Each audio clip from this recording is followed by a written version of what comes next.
Hello everyone, welcome back to Grammarize. हम लोग noun पढ़ रहे थे और हम समझ रहे थे कि नाउन को किस किस क्राइटेरिया की हेल्प से हम लोग आइडेंटिफाई या डिटरमिन कर सकते हैं। ठीक है।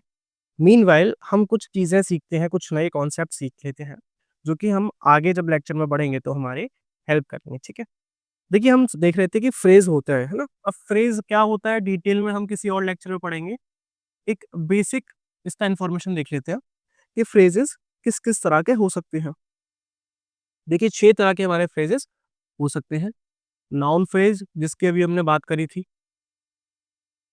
ठीक है। इसके बाद आ जाता है एडजेक्टिव फ्रेज।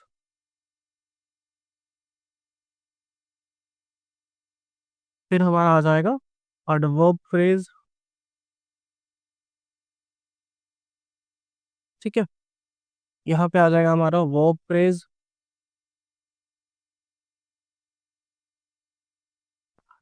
फिर हमारा आ जाएगा प्रेपोजिशनल फ्रेज।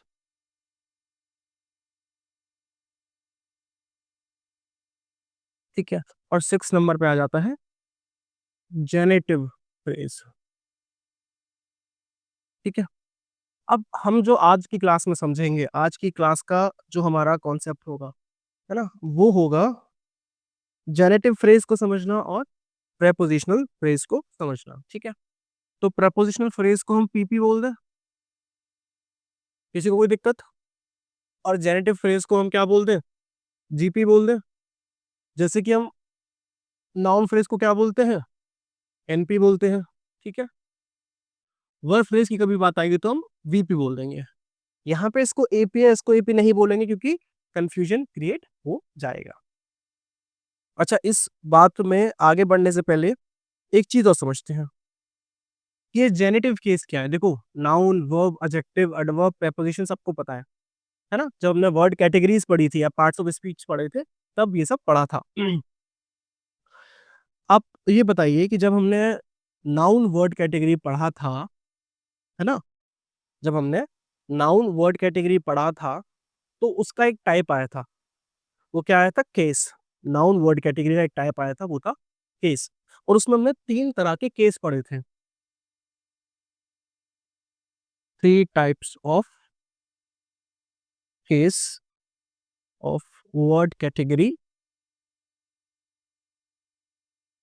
नाउन। बेटा, केस क्या है? ग्रामेटिकल कैटेगरी है। ये क्या है?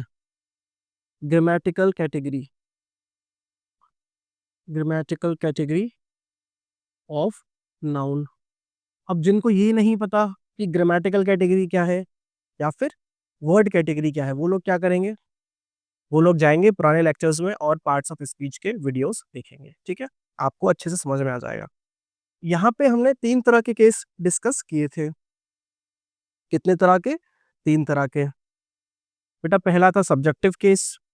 एक मिनट रुको।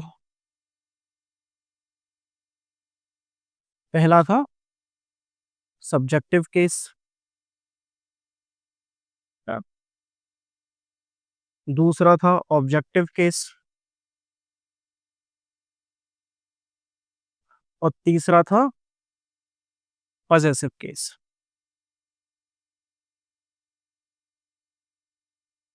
इन्हीं को, इन्हीं केसेस को हम और किस नाम से जानते हैं? बेटा, सब्जेक्टिव केस तो हम जानते हैं नॉमिनेटिव केस के नाम से। किसके नाम से? नॉमिनेटिव केस के नाम से। ऑब्जेक्टिव केस को हम जानते हैं एक्यूजेटिव केस के नाम से। किस नाम से? एक्यूजेटिव केस के नाम से। और पजेसिव केस को ही हम जानते हैं किस केस के नाम से? जेनेटिव केस के नाम से। समझ में आ गया? तो अभी हम जो बात करेंगे वो किसकी बात करेंगे? पजेसिव केस की या जेनेटिव केस की। इसके कुछ एग्जांपल देख लेते हैं। बेटा, पजेसिव पजेसिव केस का मतलब होता है अपना पोजेशन दिखाना, अपना अधिकार दिखाना। ठीक है। अपनी ओनरशिप दिखाना किसी चीज पे। इसके एग्जांपल जैसे मैं भी बता देता हूँ आपको यहीं पे।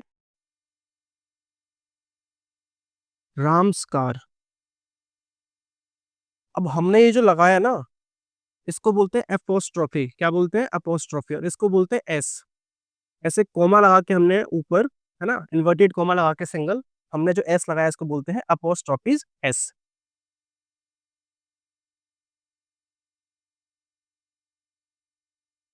ठीक है, अपोस्ट्रोफीज एस। इसका मतलब होता है पोजेशन दिखाना। इसका मतलब हो गया राम्स कार, मतलब ये राम की कार है। ये कैसी कार है? राम की कार है।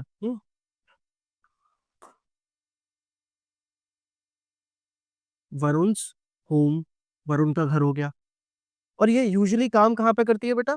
जहाँ पे लिविंग बीइंग की बात होती है। मैं बोलूँ टेबल्स लेग, टेबल का पैर, है ना, ये हो जाएगा गलत। इसको हम किस तरह लिखते हैं? अ लैग ऑफ टेबल, है ना, ये इस तरह सही होगा। तो ये क्या होता है कि पोजेशन किसका हो सकता है बेटा? अधिकार किसका किसका हो सकता है? जो जिंदा है। ओनरशिप कौन ले सकता है? जो जिंदा है, जो लिविंग बीइंग है। तो जो लिविंग बीइंग है, एनिमेट बीइंग्स होते हैं, है ना, वहीं पे ये एपोस्ट्रोफिस एस का यूज होता है। वहीं पे इस हम पॉजेसिव केस का, जेनेटिव केस का यूज करते हैं। ये वाला जो हो जाता है फिर ये इस तरह से ऑफ लगा के, है ना, ये होता है नॉन लिविंग बीइंग के लिए। ये लिविंग बीइंग के लिए भी हो सकता है, ऑफ लगा के हम लिविंग बीइंग के लिए भी कर सकते हैं। लेकिन एपोस्ट्रोफी एस जो है हम नॉन लिविंग के लिए नहीं कर सकते, ये सिर्फ लिविंग के लिए कर सकते हैं। ये लिविंग नॉन लिविंग दोनों के लिए इसका यूज कर सकते हैं, ठीक है।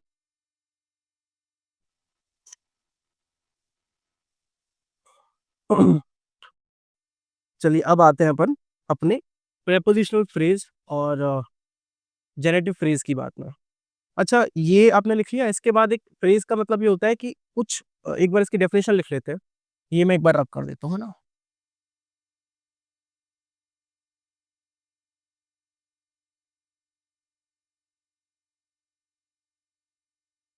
कुछ बच्चों को ये भी नहीं पता कि फ्रेज क्या होता है, तो उनके लिए एक बार मैं डेफिनेशन इसकी लिख लेता हूँ।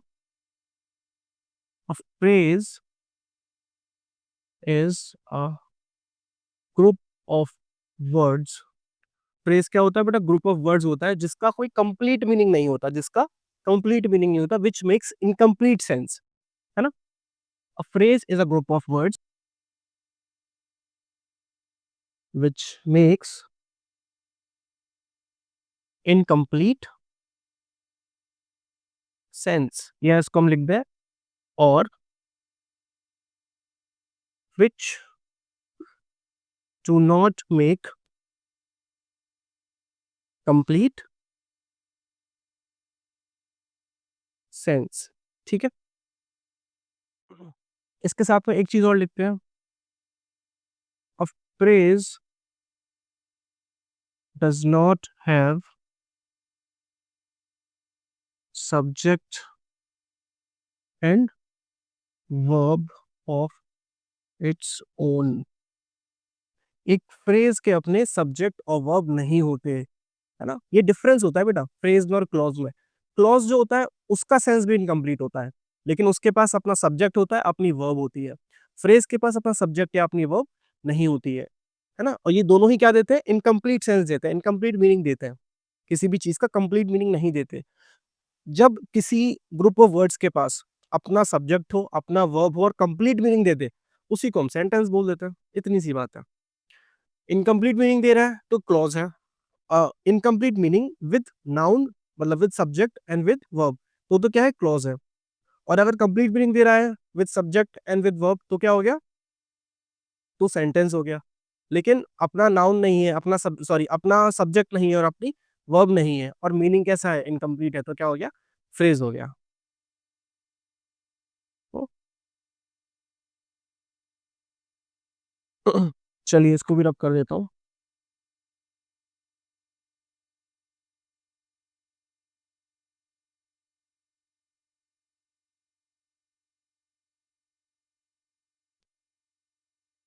अब हम बड़ी तसल्ली के साथ, बड़ी ही आसानी के साथ अपने दिमाग को खोलकर समझेंगे प्रपोजिशनल फ्रेज और जेनेटिव फ्रेज।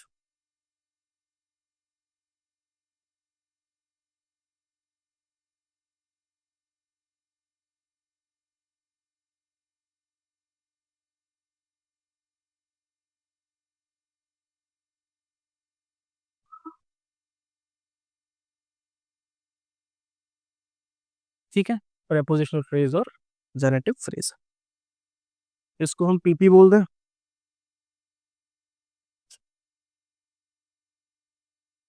इसको हम जीपी बोल दें। बेटा प्रेपोजिशनल फ्रेज में क्या होगा कि कोई प्रेपोजिशन आएगा, है ना, और उसके बाद क्या होगा, उसके बाद में नाउन आएगा। He lives in Jaipur. अब आप यहाँ देखिए, ये हमारा क्या है, इन प्रेपोजिशन है। ये आपको अपनी प्रीवियस नॉलेज से पता होगा, अदरवाइज जब हम आगे पार्ट्स ऑफ स्पीच पढ़ेंगे तब समझेंगे प्रेपोजिशंस क्या होते हैं। इन है, ऑन है, ओवर है, अंडर है, ठीक है, इस तरह की चीजें क्या होती है, प्रेपोजिशंस होते हैं। तो बेटा इन आ गया, तो इनके बाद क्या आ गया, नाउन आ गया। मतलब ये कि प्रेपोजिशन के बाद नाउन आएगा ही आएगा। प्रेपोजिशन के बाद क्या होगा, नाउन आएगा ही आएगा। और इसी को हम मिला के क्या बोल देंगे, पूरे को इसी को मिला के हम बोल देंगे नाउन। इसको मिला के बोल देंगे हम प्रेपोजिशनल फ्रेज। क्या बोल देंगे, प्रेपोजिशनल फ्रेज, क्योंकि ये प्रेपोजिशन के बाद नाउन आया बस, है ना, इसीलिए इसको हम क्या बोल देंगे, प्रेपोजिशनल फ्रेज बोल देंगे। अच्छा, जयपुर है, ये नाउन है, तो क्या इसको हम नाउन फ्रेज बोल सकते हैं? इसको नाउन फ्रेज भी बोल सकते हैं बेटा, और इसको नाउन भी बोल सकते हैं। मतलब कि सिंगल नाउन को भी हम नाउन फ्रेज बोल सकते हैं। समझ में आया, सिंगल नाउन को भी हम नाउन फ्रेज बोल सकते हैं।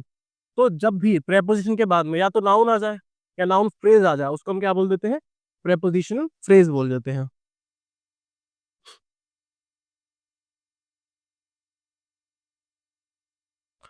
चलो इसका एक और एग्जांपल देखते हैं। मैंने बोला ही लिव्स इन जयपुर। अगर मैं इसको ऐसे ना लिख के ऐसे लिखूं, he lives in this city, ठीक है। तो बेटा ये तो हमारा प्रेपोजिशन हो गया, हमें पता ही है ना। अब इसमें एक ऐसे देख के चलो, सबसे पहले हमें वर्ब निकालनी है, तो ये तो हो गया वर्ब, ये हमारा हो गया सब्जेक्ट, है ना। ये प्रेपोजिशन हो गया। अब इसमें ऑब्जेक्ट क्या हुआ, इसमें ऑब्जेक्ट क्या हुआ,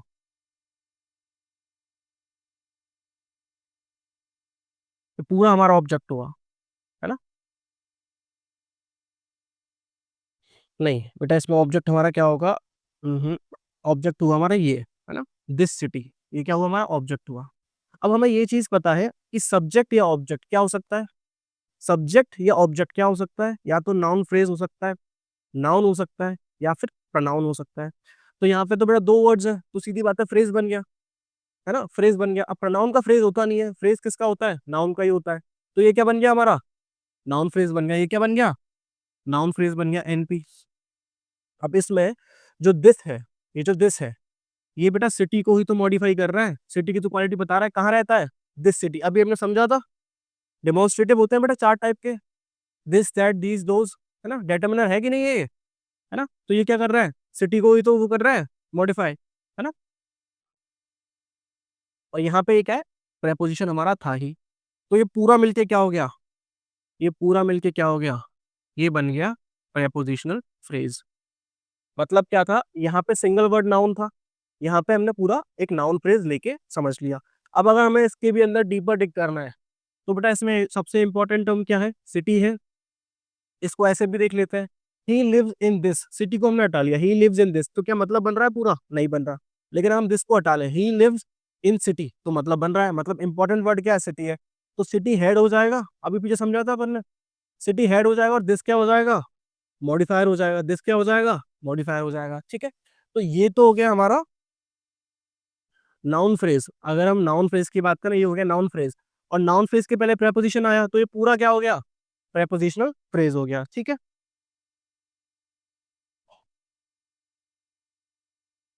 इसको हम ऐसे भी समझ सकते हैं आगे, इसको हम ऐसे भी समझ सकते हैं, हम लिखे he lives in this beautiful city, है ना। तो देखो, सबसे पहले अपन को क्या करना है, वर्ब निकालनी है, तो वर्ब अपन ने निकाल ली, ये हो गई वर्ब, ये हमारा सब्जेक्ट हो गया, ठीक है। ये हमारा हो गया ऑब्जेक्ट। अब ऑब्जेक्ट कैसे आइडेंटिफाई करते हैं बेटा, अभी इतना सा बता देता हूँ कि हम पूछते हैं, ये आपको अभी समझाऊंगा, अभी आप कंफ्यूज हो गए, है ना। जब हम नाउन पढ़ेंगे कभी अ, आगे, अभी जब हम फर्दर लेक्चर्स में, तब मैं आपको समझाऊंगा। देखो यहाँ पे ये हमारा क्या आ गया, ये हमारा आ गया प्रेपोजिशन। और प्रेपोजिशन के बाद हमें पता है कि नाउन आता ही आता है ना। ये वाला एक फ्रेज बच रहा है, अब इस फ्रेज में सबसे इंपॉर्टेंट वर्ड कौन सा है? अभी हमने ऊपर आइडेंटिफाई किया था, सिटी है। कैसे आइडेंटिफाई किया था? इसको छुपा लो। देखो, ही लिव्स इन दिस, क्या मतलब बन रहा है? नहीं बन रहा, मतलब कि दिस तो इंपॉर्टेंट नहीं है, दिस तो नहीं हो सकता। ही लिव्स इन दिस हटा लो, सिटी को हटा लो, ही लिव्स इन ब्यूटीफुल, है ना? तो भी क्या मीनिंग आ रहा है? मीनिंग नहीं आ रहा, ठीक है। इन दोनों को हटा लो अब। ही लिव्स इन सिटी, तो मतलब आ रहा है वो इस शहर में रहता है ना? आ रहा है मतलब। सिटी क्या हो गया? इंपॉर्टेंट। तो सिटी क्या बन गया हमारा? हेडवर्ड बन गया, ठीक है। अब जो ये दिस और ब्यूटीफुल है, ये किसकी बात कर रहा है? सिटी की तो बात कर रहे हैं। बेटा दिस भी किसको मॉडिफाई कर रहा है? सिटी को। और ब्यूटीफुल भी किसको मॉडिफाई कर रहा है? सिटी को। तो ये क्या बन जाएंगे? ये भी हमारा एम बन गया, ये भी हमारा एम बन गया, ये M1 हो गया, ये M2 हो गया, और ये पूरा क्या हो गया? ये नाउन फ्रेज हो गया। और फिर वही बात ऊपर वाली कि प्रेपोजिशन के बाद नाउन फ्रेज आया तो ये पूरा क्या बन गया? यहां से लेके यहां तक ये क्या बन गया? ये हमारा बन गया प्रेपोजिशनल फ्रेज, ठीक है। मतलब ये कि प्रेपोजिशन के बाद या तो एक नाउन हो या फिर प्रेपोजिशन के बाद क्या हो? नाउन फ्रेज हो। वो पूरा बन मिला के क्या बन जाता है? प्रेपोजिशनल फ्रेज बन जाता है।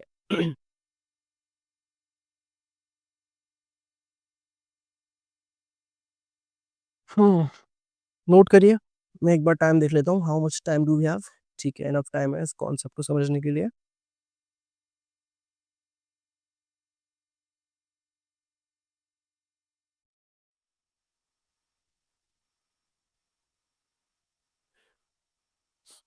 अब बेटा आता है जेनेटिव केस पे।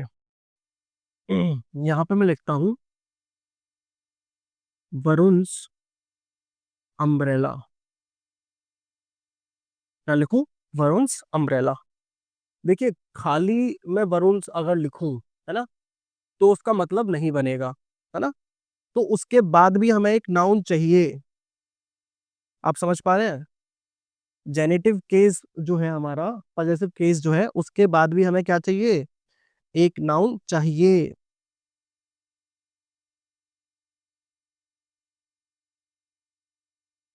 समझते हैं इसको। देखो, वरुण हमारा नाउन हो गया, ठीक है। और जैसे ही इसमें एपोस्ट्रोफी एस लगा, तो ये पूरा क्या हो गया? जेनेटिव फ्रेज, जीपी बन गया। लेकिन मीनिंग तो इनकम्प्लीट रह जाएगा, तो इसके बाद भी क्या चाहिए? एक नाउन चाहिए। Varun's umbrella, Rohan cycle.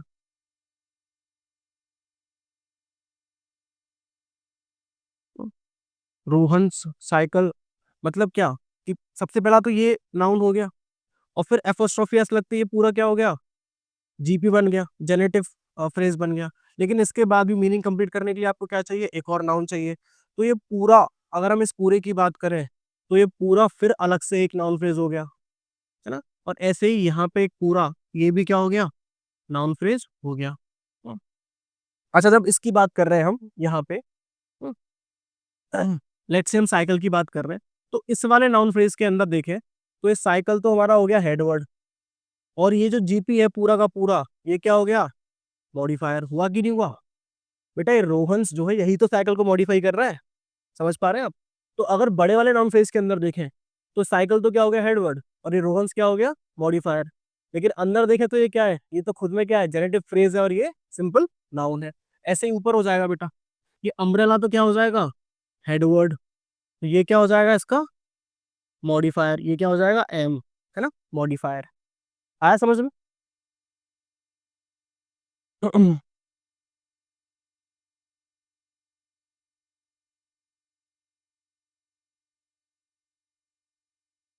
अब हम एक स्टेटमेंट लिखते हैं, बड़ा इंटरेस्टिंग स्टेटमेंट है। इसमें से एक एग्जांपल मैं रब कर देता हूँ, so that we have space to write more.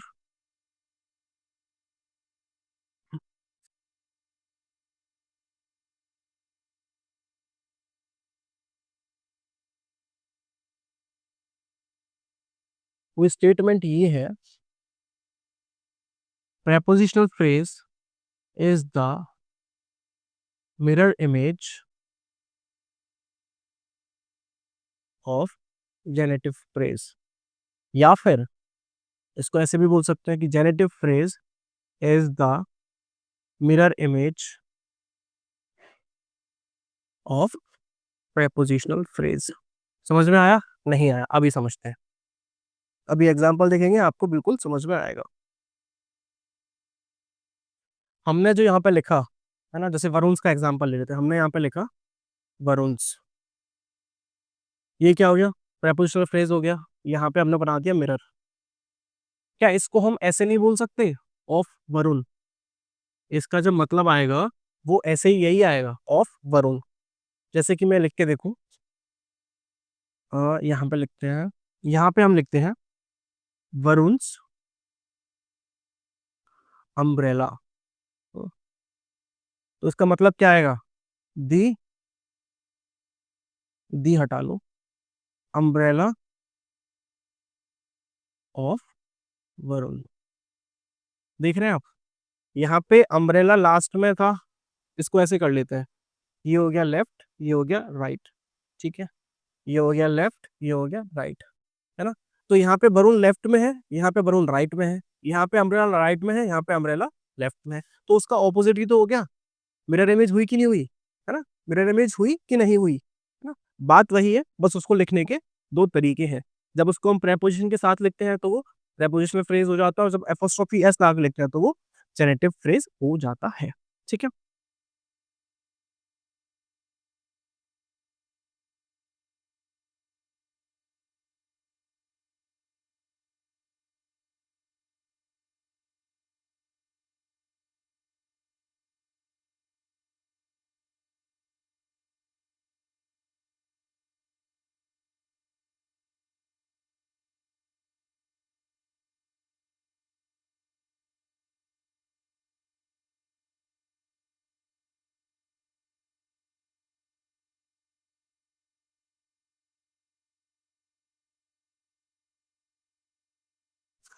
ठीक है बेटा, ये वाली तो ये बात थी, ये आपको समझाने के पर्सपेक्टिव से बताई गई है बस, क्योंकि एग्जाम में इसके ऊपर इस तरह क्वेश्चन नहीं बनते हैं, ठीक है।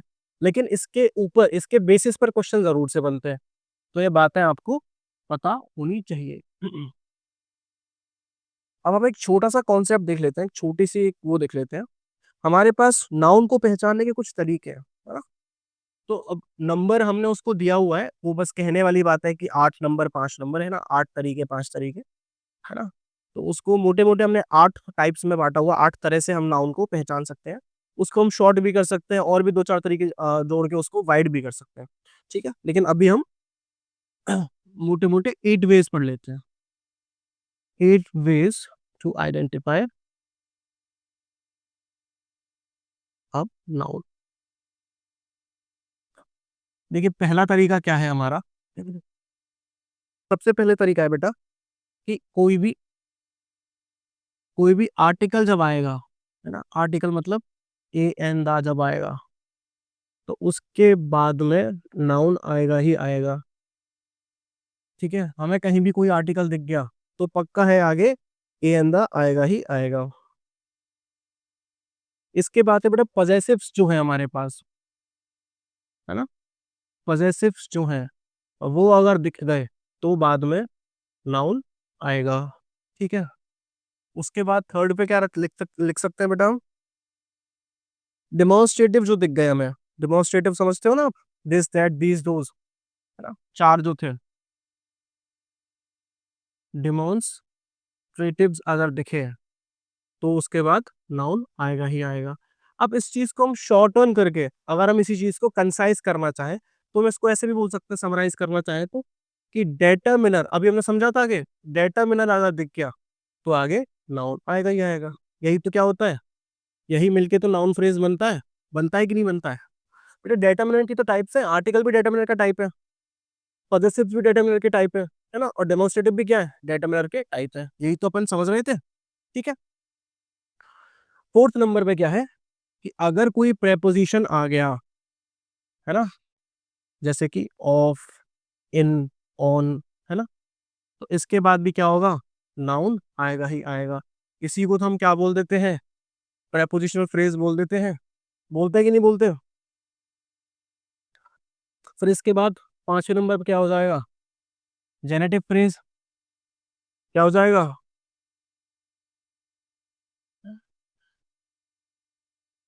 जेनेटिव फ्रेज के केस में क्या होगा, अभी हमने समझा कोई भी नाउन है उसमें एस लगाकर अपन क्या करेंगे, उसका पजेसिव केस जेनेटिव केस लगाएंगे, है ना, अपोस्ट्रोफी से लगा के, तो उसके बाद में भी तो नाउन आएगा। जैसे कि अपन ने क्या देखा था, वरुण्स अम्ब्रेला, तो ये अम्ब्रेला नाउन आया कि नहीं आया? खाली अपन वरुण छोड़ दें तो उसका मीनिंग क्या है, वो इनकम्प्लीट रह जाएगा। ठीक है, इसके बाद है बेटा छठवें नंबर पे सब्जेक्ट। सब्जेक्ट जब बनेगा तो वो नाउन से ही बनेगा या नाउन फ्रेज से ही बनेगा, और नाउन या नाउन फ्रेज में क्या होगा, नाउन तो आएगा ही आएगा, तो सब्जेक्ट जो होगा वो हमेशा नाउन से आएगा। ठीक है, सेम इज के द केस विद ऑब्जेक्ट, कि जब ऑब्जेक्ट आएगा तो वो भी किससे आएगा, नाउन से या नाउन फ्रेज से बनेगा। ठीक है, और आठवें नंबर पे क्या लिख सकते हैं अपन, बेटा ये एक नई चीज है आपके लिए, इसे बोलते हैं हम अपोजिशन, है ना, ओ वाला नहीं, ए वाला।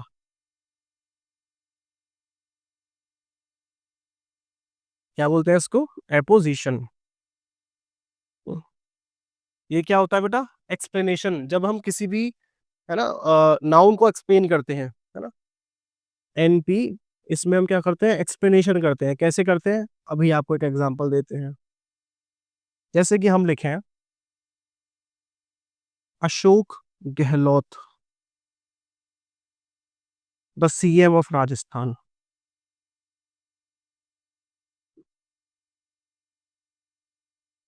Ashok Gehlot the CM of Rajasthan, तो बेटा इसमें नाउन फ्रेज है, इसमें नाउन आया कि नहीं आया, ये भी नाउन है, ये भी नाउन है, आया कि नहीं आया, और अशोक गहलोत तो खुद भी नाउन है, आया कि नहीं आया। बस यही बात हो रही है कि हम आइडेंटिफाई कैसे करेंगे। देखो जब ये अशोक गहलोत का जब अपोजिशन हो रहा है, इसका एक्सप्लेनेशन दिया जा रहा है ना, तो इसके अंदर भी नाउन आएगा।